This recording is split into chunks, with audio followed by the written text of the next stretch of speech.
Stop doing this. Stop hoarding your data.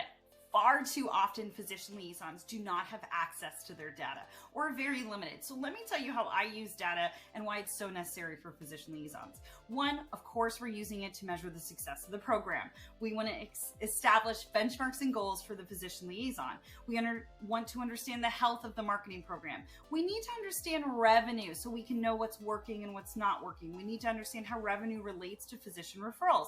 What types of treatments, conditions, and procedures are the ones that bring in the most revenue so we can work smarter and not harder. I'm looking for top physicians that refer, top practices that refer, top specialties that refer, top territories that refer. Then I'm looking for patterns within that. What types of treatments, conditions, and surgeries are they referring? What does that relationship look like to a patient going from one referring doctor to the specialist? And how can I better educate myself on that process so when I'm having a value-packed information, I can provide what I need to provide to that referring provider or better understand a clinical journey.